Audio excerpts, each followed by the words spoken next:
तो administrative law का कल आपका एग्ज़ाम है सभी का। तो अभी तक आपकी मेरे ख्याल से पूरी तैयारी हो चुकी है। अब तो हमें फिर सिर्फ एक फाइनल रिवीजन या फाइनल टच ही देना है। तो अभी कोई मेरी डाउट है? मेरी हो, नहीं हुई सर। आपकी क्यों नहीं हुई? मेरा कोर्स ही कंप्लीट नहीं हुआ सर। नहीं, रीज़न क्या है, क्यों नहीं कंप्लीट हुआ? ऑफिस से छुट्टी नहीं मिली या कोई और रीज़न? सर वो भी था, ऑफिस का रीजन भी था, और सर क्वेश्चन को समझ के वो लर्न करने की कोशिश कर रही थी। अब वो समझ में तो आ गया, बट जब उसको लिखना स्टार्ट करूँ तो सर नहीं है सर, माइंड बिल्कुल ब्लैंक है सर। तो सर कोई नहीं, आप कंसेप्ट तो वही। समझ आ रहा है इसमें, हम्म, बट ना वर्ड से याद नहीं हो रहे इसके, मतलब पॉइंट से याद नहीं रहे। ये तो मैंने आपको एक महीने पहले भी आपको अलर्ट किया था कि एडमिनिस्ट्रेटिव लॉ को थोड़ा ध्यान से पढ़ लेना। इसकी लैंग्वेज थोड़ी सी डिफ़िकल्ट है और ये सब्जेक्ट डिफ़िकल्ट नहीं है, लेकिन फिर भी ये डिफ़िकल्ट यस सर, सब्जेक्टों में सर इंक्लूड है। सब्जेक्ट डिफिकल्ट नहीं है, कॉन्सेप्ट अगर क्लियर हो जाए तो आप लिख सकते हो अपने हिसाब से। हाँ, ये चीज़ है। इसलिए मैंने आपको एक महीने पहले भी अलर्ट किया था सभी को कि एडमिनिस्ट्रेटिव लॉ को थोड़ा हल्के में मत लेना। ये सब्जेक्ट वैसे मतलब इतना डिफ़िकल्ट नहीं है, कॉन्सेप्ट आपसे समझा हुआ है, आपने डेली एक्टिविटीज़ में ऐसी चीज़ों को यूज़ करते हो। लेकिन क्या है ना, इसकी थोड़ी सी लैंग्वेज की प्रॉब्लम है एडमिनिस्ट्रेटिव लॉ के अंदर। चलिए एनीवे, फिर तो हमारे पास वही रास्ता है जो मैंने आपको बताया, जिसकी भी तैयारी नहीं हुई, थोड़ी कम तैयारी है, 5-6 क्वेश्चन अपने सेलेक्ट कर लो, उन्हीं को करते रहो बार बार, ज़्यादा क्वेश्चन के चक्कर में मत पड़ो। उसके अलावा सेक्शन ए तैयार कर लो अपना। अब किसी पर्टिकुलर क्वेश्चन में अगर कोई डिफ़िकल्टी है तो मैं उस क्वेश्चन को समझा देता हूँ आपको।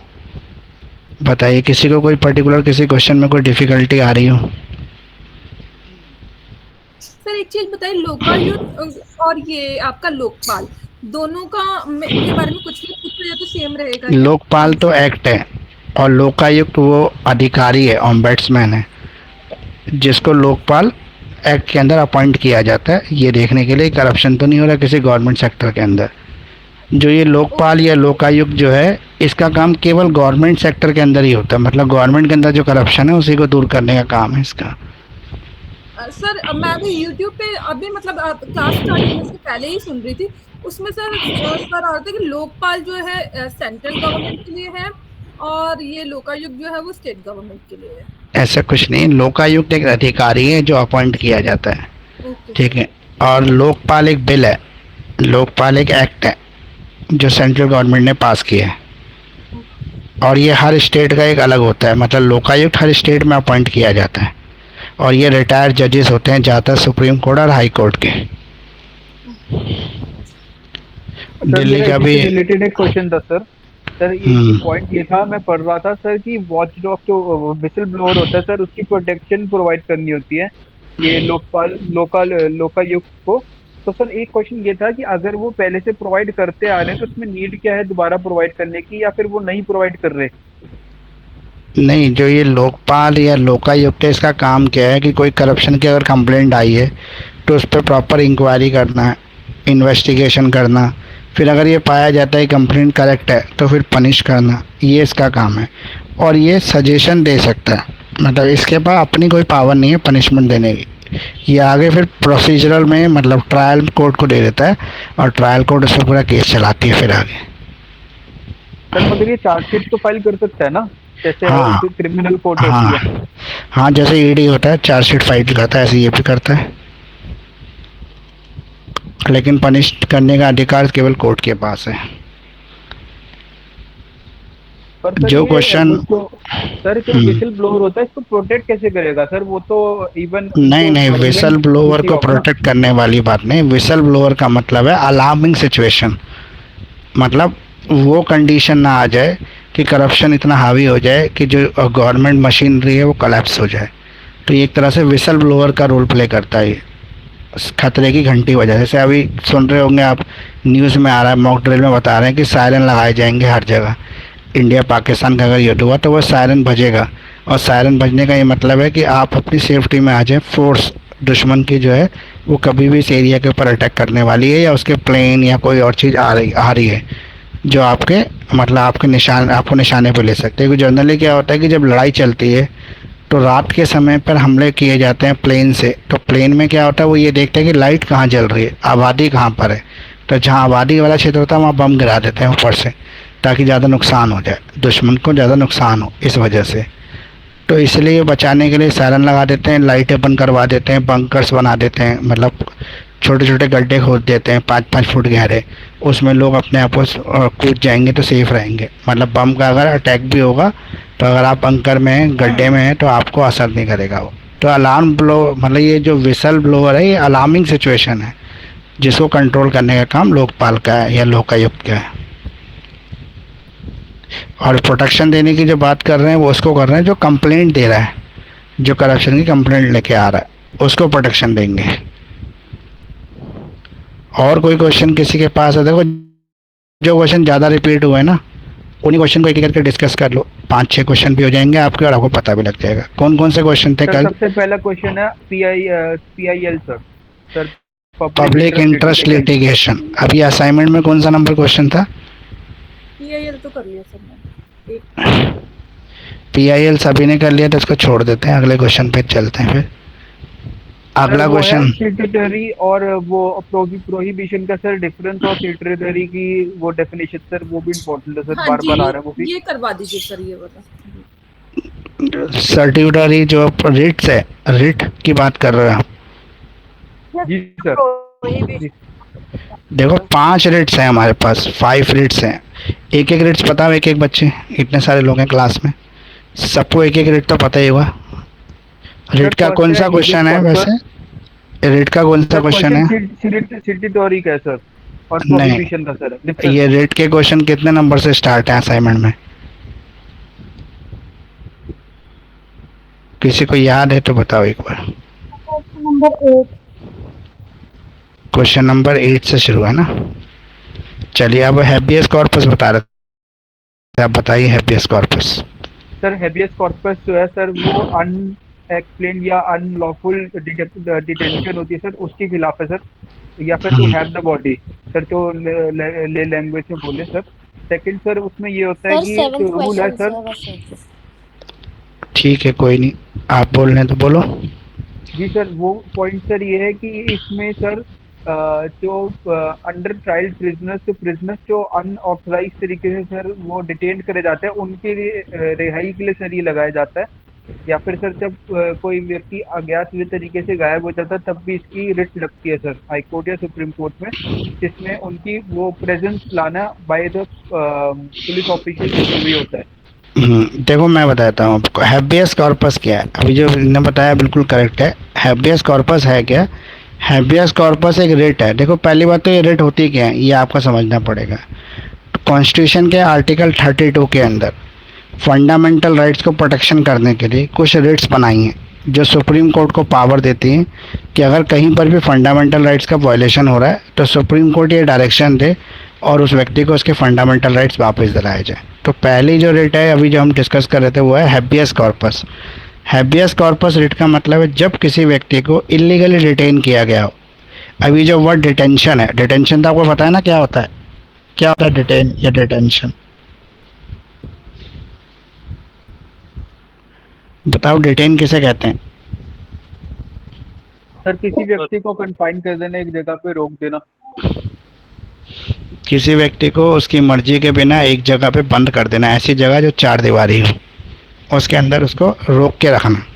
जैसे किसी व्यक्ति को कमरे में बंद कर देना लेकिन उसकी मर्जी के बिना। अगर व्यक्ति अपनी मर्जी से कमरे के अंदर है तो वो डिटेंशन नहीं है, लेकिन डिटेन का मतलब होता है उसकी मर्जी के बिना और बिना किसी कानूनी अधिकार के। राइटफुल लीगल राइट्स के अलावा अगर किसी को डिटेन किया जाता है तो वो हैबियस कॉर्पस रिट आप फाइल कर सकते हो सुप्रीम कोर्ट ऑफ इंडिया के अंदर। और सुप्रीम कोर्ट उस बॉडी को जिसने उसको इलीगली डिटेन किया हुआ है उसको नोटिस देगी और बोलेगी कि इसको हमारे सामने प्रेजेंट किया जाए। हैबियस कॉर्पस का मतलब है जिसको आपने इलीगली डिटेन किया हुआ है उसको प्रेजेंट किया जाए कोर्ट के सामने।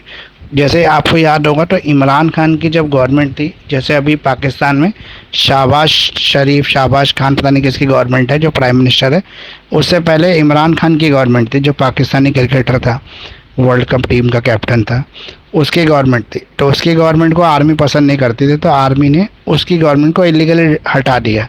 हटाने के बाद जो इमरान खान का उसको इलीगली डिटेन कर लिया, उसको अरेस्ट कर लिया बिना रीज़न बताए, बिना उसका गुनाह बताए, बिना FIR के उसको अरेस्ट कर लिया। तो उसी की पार्टी के लोगों ने जो है एक PIL फाइल कर दी सुप्रीम कोर्ट के अंदर, और उस सॉरी PIL ने रिट फाइल कर दी सुप्रीम कोर्ट के अंदर हैबियस कॉर्पस की। वहाँ भी हैबियस कॉर्पस की रिट होती है। तो उसमें सुप्रीम कोर्ट ने डायरेक्शन देते हुए पुलिस को और आर्मी को, दोनों को डायरेक्शन दिए कि उनके सामने प्रेजेंट किया जाए। किसको प्रेजेंट किया जाए? इमरान खान को। तो ये बॉडी ऑफ प्रेजेंट भी होता है, जिसको अनलॉफुल डिटेंशन किया गया उसकी बॉडी को प्रेजेंट करने के लिए भी कोर्ट बोल सकती है, हैव द बॉडी, कि उसको लाया जाए उसके सामने। तो फिर उसको लेके आए तो सुप्रीम कोर्ट ने पाया कि भाई इलीगल डिटेन है, तो उसको फ्री कर दिया वहीं से कोर्ट से। तो जब भी किसी को अनलॉफुली डिटेन किया जाता है तो उसकी फ्रीडम के प्रोटेक्शन के लिए ये रिट फाइल की जाती है, हैबियस कॉर्पस। तो हैबियस कॉर्पस जो रिट है वो इसीलिए फाइल की जाती है जहाँ पे हमारा राइट टू फ्रीडम का वायलेशन होता है। इसमें बहुत सारी चीज पॉइंट्स भी मैंने कवर कर रखे हैं, वो सारे पॉइंट्स एक बार आप पढ़ लेना। जैसे प्रोटेक्शंस ऑफ फंडामेंटल राइट, कोई भी रेट होगी उसमें ये पॉइंट आएगा फंडामेंटल राइट के प्रोटेक्शन के लिए। सब रेट इसीलिए होती हैं, बस उस रेट से रिलेटेड इसमें एक्सप्लेनेशन लिख देना। इमीडिएट एंड इफेक्टिव रेमेडी, ये सभी रेट में आएगा। कोई भी रेट हो आपको ये पॉइंट आएगा। इमीडिएट और इफेक्टिव रेमेडी के लिए यूज़ की जाती है, मतलब तुरंत, जैसे मैंने बताया इमरान खान को तुरंत सुप्रीम कोर्ट ने वहीं पे आज़ाद कर दिया, और पुलिस को और आर्मी को दोनों को इंस्ट्रक्शन दे दिया कि इनको इलीगल डिटेन ना किया जाए बिना किसी FIR या बिना किसी इल्ज़ाम लगाए या बिना कोई धारा लगाए इनके ऊपर। फिर जुडिशल रिव्यू और एग्जीक्यूटिव एक्शन, जुडिशरी को मौका मिलता है रिव्यू करने का। अगर किसी ने लगाया कि भाई मुझे इलीगली डिटेन किया गया किसी पर्टिकुलर गवर्नमेंट अथॉरिटी द्वारा, मान लो किसी को ED ने अरेस्ट कर लिया और अरेस्टिंग से पहले ना तो उसको नोटिस दिया, ना उसके खिलाफ कोई FIR की, ना कुछ किया, बस उठा लिया उसको, तो ये भी इलीगल डिटेन है, इसके खिलाफ भी कोर्ट जा सकते हैं। तो कोर्ट के पास ये पावर होती है कि वो ED की जिस उसमें ED ने अरेस्ट किया वो देखे, उसको जुडिशियल रिव्यू करे क्या वो करेक्ट है कि नहीं है। अगर वो डिटेंशन, ये रिट फाइल किसके थ्रू की जाती है सर? जो इलीगली डिटेन हुआ है उसका रिश्तेदार, वो खुद, उसका लॉयर, वो फाइल करेगा ना। भाई जो अपने राइट्स मांग रहा है वही तो रिट फाइल करेगा, उसके बिहाफ पर कोई और कर सकता है। जैसे फॉर एग्जांपल हस्बैंड अगर इलीगली डिटेन है तो वाइफ कर सकती है, और वाइफ अगर है तो हस्बैंड कर सकता है, बेटे की जगह पिताजी कर सकते हैं, पिताजी का बेटा कर सकता है, दादा कर सकता है, चाचा कर सकता है, कोई भी कर सकता है जो उसका रिश्तेदार है वो कर सकता है, उसका कोई क्लोज फ्रेंड रिलेटिव भी कर सकता है। फिर आपका कोई भी रेट होगी उसमें ये पॉइंट भी आएगा, preservation of rule of law, ये कानून का जो शासन है उसकी रक्षा करने के लिए है रेट, कोई भी रेट ये आ जाएगा point. Check on executive authority, ये एग्जीक्यूटिव अथॉरिटी केवल इसी में आ रहा है क्योंकि हैबियस कॉर्पस में एग्जीक्यूटिव अथॉरिटी होती है, जैसे पुलिस एग्जीक्यूटिव अथॉरिटी है, आर्मी और ED, CBI, CID, ये सब एग्जीक्यूटिव अथॉरिटीज है। फिर एक्सेस टू जस्टिस, न्याय मिलना चाहिए। Sir protection from custodial torture, protection from custodial torture इसमें क्या रहा हैबियस कॉर्पस में? जी सर, 8 पॉइंट है सर, 8 पॉइंट। हाँ आ सकता है इसमें ही आ गया, बाकी किसी रिट में नहीं आएगा क्योंकि कस्टोडियल टॉर्चर तो इलीगल डिटेंशन में ही होगा ना, इसलिए आएगा। और ह्यूमन राइट प्रोटेक्शन वाला पॉइंट सब में आ जाएगा, किसी भी रेट में आप ये पॉइंट यूज़ कर सकते हो। एक्सेस टू जस्टिस, ये सभी रेट में आप यूज़ कर सकते हो, कोई भी रेट का आंसर आप लिख रहे हो तो इसमें बहुत सारे पॉइंट में से कुछ ऐसे पॉइंट छाट लो, 5-6 पॉइंट जो हर रेट में फिट होते हो, बस उसकी हेडिंग रट लो और उसकी रेट के हिसाब से डेफिनेशन बना के लिख देना उसको। Emergency situation, alarming situation, emergency situation, ये हर रेट में आएगा पॉइंट। फिर प्रिवेंशन ऑफ कस्टोडियल टॉर्चर और अब्यूज़, फिर constitutional balance, public confidence in judiciary, democratic value, ये सब पॉइंट नॉर्मल हैं जो हर रेट में कवर हैं। अब इसके पहले वाला एक क्वेश्चन देख लेता हूँ कौन सा है। क्वेश्चन नंबर 7 भी रेट का ही है।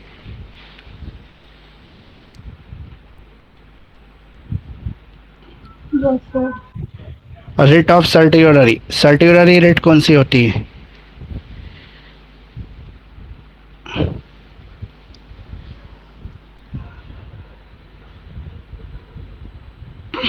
सर ये हायर कोर्ट इशू करता है ये रेट किसी भी लोअर कोर्ट के डिसीजन को क्वैश करने के लिए। हाँ, किसी भी लोअर कोर्ट के डिसीजन को कैंसिल करने के लिए, क्वैश करने के लिए, ये किसी एडमिनिस्ट्रेटिव बॉडी के, किसी ट्रिब्यूनल के डिसीजन को क्वैश करने के लिए हाई कोर्ट या सुप्रीम कोर्ट इसमें कर सकता है, उसको पावर देती है रेट। रेट ऑफ सर्टियोररी, सर्टियोररी जो है वो लैटिन वर्ड है, ठीक है, इसका मतलब है सिग्निफाइंग टू बी सर्टिफाइड या टू बी इन्फॉर्म। ये जो रिट है ये डिक्शनरी ऑर्डर है जो इशू करती है हायर कोर्ट टू रिव्यू और question the decision of lower court, tribunal और एडमिनिस्ट्रेटिव बॉडी। जो रिट टू सर्टनरी है ये rooted to ensure proceeding within the jurisdiction comply with the legal principle. देखो जितने भी रिट है ना, इनकी ये जो भाषा है ये तो आपको जल्दी समझ में आएगी नहीं। आप हर रिट के आगे हिंदी में लिख लो 2-3 लाइन, एक वर्ड में लिख लो कि सर्टुलरी कौन सी रिट होती है, हैबियस कॉर्पस कौन सी रिट है, मैंडमस कौन सी रिट है। उससे आपको ना इतनी कठिन लैंग्वेज नहीं होगी तो भी आप एग्ज़ाम में लिखे आओगे तो मार्क्स मिल जाएंगे आपको। ठीक है, सर्टुलरी रिट भी हो गई। सर्टुलरी का मतलब है कि जहाँ पे लोअर कोर्ट के डिसीजन को सुप्रीम कोर्ट या हायर कोर्ट जिसको कहते हैं, जैसे हाई कोर्ट, वो इसको क्वैश कर देते हैं, कैंसिल कर देते हैं। ये रीज़न क्या होते हैं इसके पीछे? कैंसिल, ऐसे ना किसी भी ऑर्डर को कैंसिल कर देंगे या कोई भी इस ऑर्डर के खिलाफ जाएगा ही क्यों? रिट लेके जब जाया जाता है जब कोई लोअर कोर्ट ऐसा डिसीजन पास कर देती है जो उसके अधिकार क्षेत्र में नहीं होता, मतलब उसके जुरिडिक्शन से बाहर होता है, और ऐसा कोई ऑर्डर पास कर दिया जो वो दे नहीं सकती, जो कानून में लिखा नहीं है, ऐसा कोई ऑर्डर पास कर दिया, ठीक है, या कोर्ट ने जो है पर्टिकुलर लॉ एप्लीकेबल ही नहीं किया, मतलब एरर ऑफ लॉ हो गया कि उसमें कानून का ही गलत इस्तेमाल कर लिया, कुछ कर दिया, उस तरह के ऑर्डर को क्वैश कराया जाता है। ऐसे नहीं कोई भी कोर्ट के डिसीजन को लेके चला जाएगा मेरे तो फंडामेंटल राइट्स का वायलेशन हो रहा है इस रेट को कैंसिल कर दो, ऐसा नहीं होगा, मतलब इस ऑर्डर को कैंसिल कर दो, ऐसा नहीं। जुरिडिक्शनल एरर का मतलब है कोई भी लोअर कोर्ट एडमिनिस्ट्रेटिव बॉडी के जुरिडिक्शन में ही नहीं आता वो, लेकिन फिर भी उसने उस केस को सुना एक्सेस ऑफ जुरिडिक्शन कर और फिर उसके फैसला भी दे दिया था, वो गलत है। इसलिए आपने देखा होगा कोर्ट में जैसे होता है ना, दिल्ली की बात करें अगर तो साउथ ईस्ट, नॉर्थ वेस्ट ऐसे करके अलग अलग जुरिडिक्शन के हिसाब से अलग अलग डिस्ट्रिक्ट कोर्ट्स हैं। तो हर कोर्ट केवल अपने ही जुरिडिक्शन का मैटर सुन सकती है, दूसरे के जुरिडिक्शन का मैटर नहीं सुन सकती, ना उसमें कोई फैसला दे सकती। रिव्यू ऑफ लीगल एरर, कोई लीगल एरर हो गया हो, किसी कानून का मिस इंटरप्रिटेशन हो गया हो, या कोई गलत एप्लीकेबल हो गया हो कोई लॉ, या लॉ के डेफिनेशन को गलत तरीके से अप्लाई किया गया हो रॉन्ग सेंस में, तो उसको करवा सकते हैं। या किसी फंडामेंटल राइट के अगेंस्ट कोई ऑर्डर आ गया, जैसे मेरे पास राइट टू फ्रीडम है, राइट टू फ्रीडम है पीसफुली सर्वाइव करने का, लेकिन मेरे सर्वाइवलशिप के ऊपर भी कोई ऑर्डर दे दे अगर कोर्ट कि भाई आप ये नहीं कर सकते, जबकि वो मेरा फंडामेंटल राइट है, वो मैं कर सकता हूँ। जैसे फॉर एग्जांपल ग्रोसरी शॉप चला सकता हूँ मैं पीसफुली, अगर मैं उसमें कोई इलीगल चीज़ नहीं रख रहा हूँ, मैं कोई इलीगल रख भी नहीं, फिर भी कोई मेरे खिलाफ कोई ऑर्डर ले आता है कि भाई इसकी शॉप बंद करा दो, तो वो मेरे फंडामेंटल राइट्स का वायलेशन है, तो वहाँ पर मैं कोर्ट में जा सकता हूँ उसको क्वैश कराने के लिए। प्रोसीजर फॉलो ही नहीं किया कोर्ट ने, कोर्ट का एक सिस्टम होता है ना, पिटीशन फाइल होगी, फिर पिटीशन के ऊपर आएगा, फिर उसके बाद उसको मौका दिया जाएगा रिस्पोंडेंट को, फिर ट्रायल चलेगा, एविडेंसेस आएंगे, फिर काउंटर एफिडेविट आएंगे, इस तरह की पूरी प्रोसीडिंग चलती है। उस प्रोसीडिंग को किसी को बाईपास करके ऑर्डर दे दिया हो कोर्ट ने, प्रोसीजर भी पूरा ना किया हो, तो भी क्वैश करा सकते हैं। एब्यूज़ ऑफ पावर, गलत पावर का इस्तेमाल कर लिया कोर्ट ने, ट्रिब्यूनल ने, एडमिनिस्ट्रेटिव बॉडी ने, ठीक है, कोई एडमिनिस्ट्रेटिव डिस्क्रिएशन हो गया, मतलब कोई गलत तरीके से स्क्रूटनाइज करा लिया किसी को, या किसी तरीके की गलत डायरेक्शन दे दी, उस ग्राउंड पर इसको जो है क्वैश कराया जा सकता है। तो ये सब जो है ना उन्हीं चीज़ों को घुमा फिरा के बार बार ऐसे लिखा हुआ है, उसमें आपको ज़्यादा घबराने की ज़रूरत नहीं है, ये हो जाएगा आपका। अब कौन सा रिट रह गया आपका? 2 रिट हो गए अभी तक, तो हैबियस कॉर्पस भी हो गया। सर नेक्स्ट मैंडम ले लो आप। मैंडमस, ये जो मैंडमस है ये कौन सी रिट होती है? सर मैंडमस रिट वो होती है सर जो ऑर्डर करना किसी को अपनी ड्यूटी पूरी करने के लिए, सर को पॉजिटिव ड्यूटी या अथॉरिटी को पूरी नहीं करते हैं, उसकी रिट होती है सर। मैंडमस का मतलब होता है जब कोई सरकारी अधिकारी, गवर्नमेंट ऑफिसर अपने फ़र्ज को पूरा ना कर रहा हो, तो कोर्ट उसको डायरेक्शन दे सकती है कि आपका काम है इसको करो। फॉर एग्ज़ाम्पल एक पुलिस अधिकारी का काम क्या है? कंप्लेंट रिसीव करना। आप बार बार पुलिस स्टेशन जा रहे हो लेकिन वो आपकी कंप्लेंट ही रजिस्टर नहीं कर रहा, क्यों? क्योंकि उसको शायद किसी ने पैसा दे दिया है या किसी के इन्फ्लुएंस में आ गया है, कोई नेता अधिकारी है, बड़ा कोई आदमी जिसके दबाव में आके वो आपकी कंप्लेंट ले रहा है, तो आप तुरंत कोर्ट चले जाओगे रिट ऑफ मैंडमस लेकर और बोलोगे कि उस पुलिस स्टेशन को, उस SHO को पर्टिकुलर डायरेक्शन दिया जाए कि वो आपकी कंप्लेंट को रजिस्टर करे। देखो, रजिस्टर्ड करना कंप्लेंट प्राइमरी राइट है सभी का, उस पर इंक्वायरी करना, इन्वेस्टिगेशन करना, अगर कोई गलती पाई जाती है तो एक्शन लेना, ये काम बात का है। लेकिन एक्चुअली क्या है, एटलीस्ट जो है वो रजिस्टर्ड तो हो एफआईआर, कोई कंप्लेंट लेके आ रहा है तो। अगर मान लो कि मेरे घर में चोरी भी नहीं हुई और फिर भी मैं पहुंच गया कंप्लेंट करने की मेरे घर में चोरी हुई है, तो पुलिस मुझे ये नहीं कहेगी पहले सबूत लाओ चोरी का, वो तुरंत मेरी कंप्लेंट ले लेगी, एफआईआर नोट करेगी, फिर इंक्वायरी, ट्रायल, रिसर्च, इन्वेस्टिगेशन जो भी होगा बाद में होगा। तो कोई पब्लिक अथॉरिटी में सारी चीज़ें आती हैं, पुलिस ही नहीं आती, सब जितने भी सरकारी डिपार्टमेंट है सारे आते हैं। सारे सरकारी डिपार्टमेंट के अपनी फ़र्ज हैं, अपने कर्तव्य हैं। वो अगर अपने कर्तव्य को पूरा नहीं कर रहे तो कोर्ट से डायरेक्शन दिलवा सकते हैं, कोर्ट कमांड दे सकती है, उनको ऑर्डर दे सकती है कि आप अपनी ऑफिशियल ड्यूटी को करें। जिस अधिकार के लिए आपको बैठाया गया, जिस काम के लिए आपको बैठाया गया, वो काम करें। ये जो अधिकार काम है ना, ये सरकारी अधिकारी होते हैं, ये नेताओं पे नहीं लागू होते। Chief minister, minister, prime minister, इनके ऊपर लागू नहीं होते। ये रेट इनके लिए नहीं है, ये रेट्स केवल उन व्यक्ति के लिए है जो सैलरी पे जॉब कर रहे हैं, उनके लिए। Condition for issuing the writ of mandamus, क्या क्या कंडीशन है जिसमें हम ये रिट ऑफ मैंडेमस इशू कर सकते हैं? तो एग्जिस्टेंस ऑफ लीगल राइट, जहाँ पे हमारे लीगल राइट्स हैं। फॉर एग्जांपल, जैसे मैंने कोई एग्जांपल दिया था वो फिल्म का, उसमें एक मास्टर की पेंशन रुकी होती है, बार बार जाता है अपनी पेंशन लगवाने के लिए, तो उसका पेंशन एक उसका कानूनी अधिकार है, लेकिन वो अधिकारी कुछ करप्शन की वजह से उसकी पेंशन नहीं दे रहा है, तो वो इस कंडीशन में रिट ऑफ मैंडेमस फाइल कर सकता है।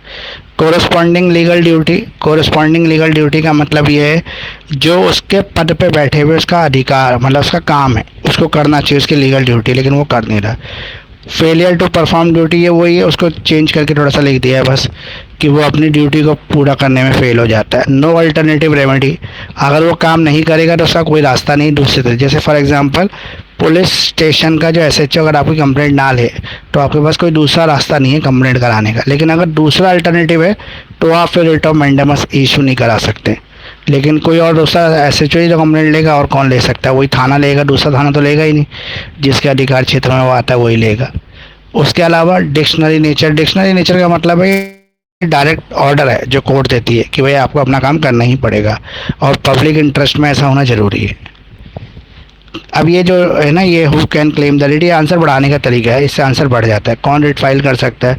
कोई भी इंडिविजुअल फाइल कर सकता है, कॉरपोरेशन, ऑर्गेनाइजेशन।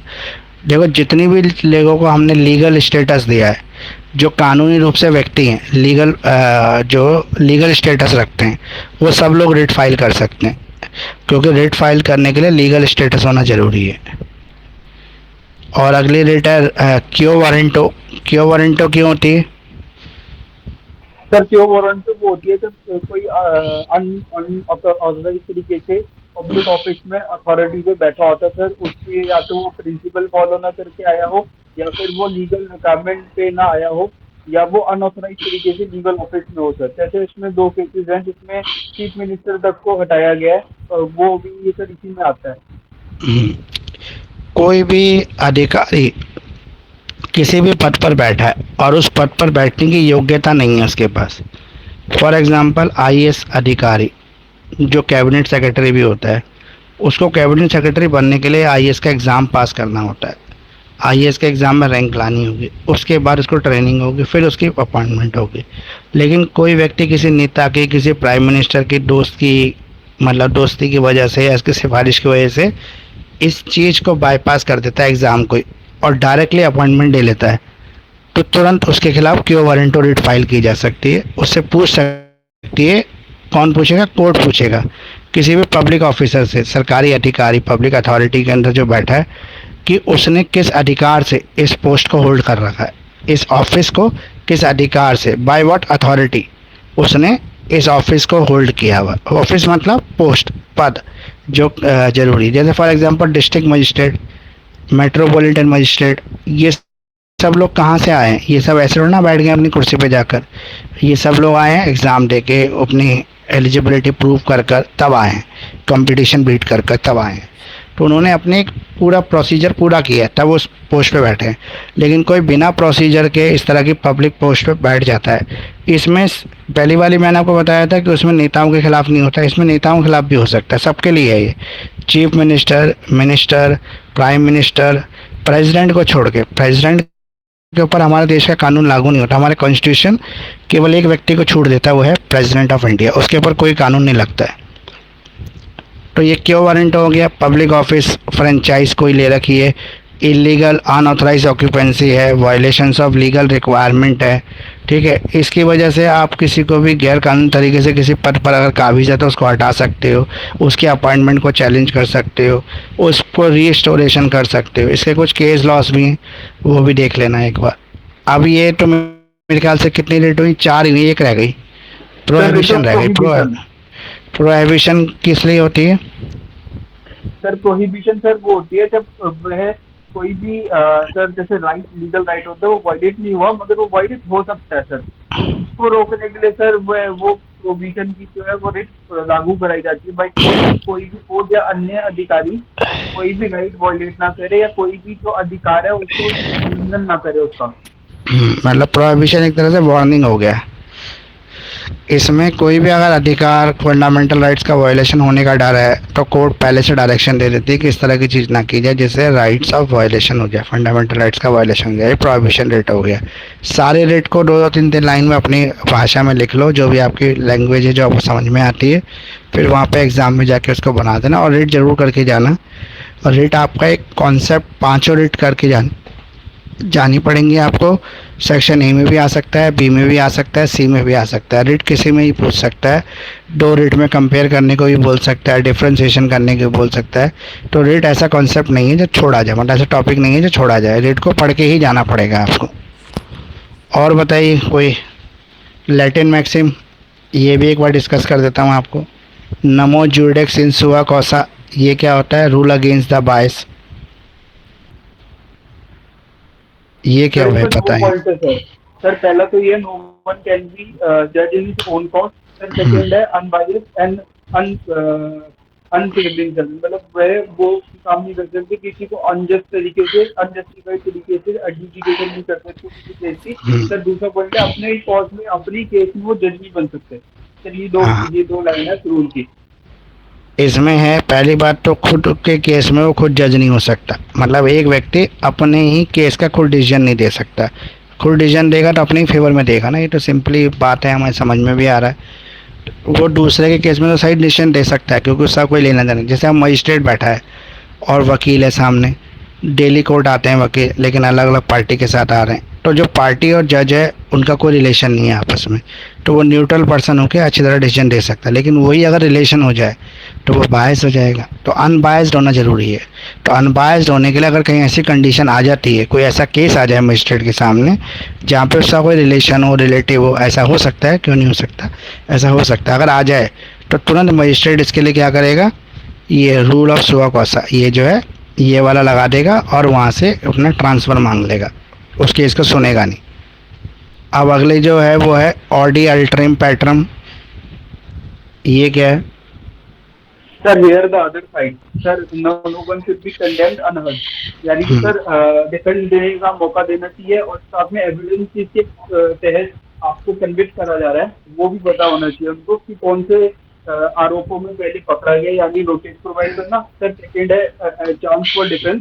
सर थर्ड है कि वो आपको एविडेंस प्रोवाइड करे जिसके तहत कोई डिसीजन ले रहा है कन्विक्शन का या एविक्शन का, सर मतलब कन्विक्शन का या नॉन कन्विक्शन का। सर तो ऑडी अल्ट्राइम पैटर्न का मतलब है नो वन कैन हियर अनहेयर्ड, मतलब किसी को भी बिना सुने नहीं छोड़ा जा सकता। केस में चाहे कितनी ही पार्टियां हैं, लेकिन फर्ज बनता है मजिस्ट्रेट का, ट्रायल कोर्ट का, कि सबको सुने, किसी को भी ऐसे ना कर दे कि बिना सुने छोड़ दे। ऐसा ज़रूर होता है कि फॉर एग्जांपल मान लो एक केस में 6 पार्टी होती हैं और 6 की 6 पार्टियां में से 5 पार्टी जो होती हैं वो एक पार्टी को स्पेशल पावर ऑफ अटर्नी दे देती हैं कि हमारी जगह ये रिप्रेजेंट करेगा। तो उस केस में तो उन 5 पार्टियों को अनहेयर्ड छोड़ा जा सकता है क्योंकि उनकी जगह रिप्रेजेंटेशन का उन्होंने किसको दे दिया, राइट, 6 पर्सन को दे दिया, तो 5 की जगह रिप्रेजेंट कर रहा है वो। लेकिन अगर किसी केस में जनरली पार्टी ही 3-4 हैं और अलग अलग तरीके से जुड़ी हुई है, उनका कोई इंटर रिलेशन नहीं है, कोई इंटरलिंक नहीं है, कोई स्पेशल पावर अटर्नी नहीं है, तो वहाँ पे कोर्ट को सबको सुनना पड़ेगा, चाहे 1 हो, चाहे 2 हो, चाहे 100 पार्टियाँ क्यों ना हो केस के अंदर, सबको सुनना पड़ेगा। इसका सबसे अच्छा एग्जाम्पल ये है जो राम मंदिर का केस आया था। तो राम मंदिर के केस में बहुत सारी जो है पार्टियां थी, उसको सुनना था, इसलिए इतना टाइम लग गया इस डिसीजन को आने में, क्योंकि कोर्ट किसी भी पार्टी को नहीं छोड़ सकती, सबको सुनना था। तो सबको सुनने के लिए इतने साल लग गए थे डिसीजन आने में। तो ये हमारे हो गए। इसके अलावा और कुछ जो आपको लग रहा हो कि भाई ये और एक बार रिवाइज हो जाना चाहिए? सर कैट सेंट्रल क्या था वो? Administrative tribunal. Central administrative tribunal. हाँ, ये क्या होता है बता दीजिए थोड़ा सा कैट में। सर एक्चुअली ये डिस्प्यूट रिलेटेड टू एम्प्लॉयमेंट हो गया सर, एम्प्लॉयमेंट रिलेटेड इश्यूज हो गए सर, तो सेंट्रल एम्प्लॉयज होते हैं सर, गवर्नमेंट एम्प्लॉयज, उनसे रिलेटेड होता है सर। कोई भी रिलेटेड टू एम्प्लॉयमेंट हो गया, force of employment, duration of employment या फिर टाइप ऑफ एम्प्लॉयमेंट सर, जो भी डिस्प्यूट अराइज होता है वो उधर ही जाके रिजॉल्व होता है पॉइंट पे सर।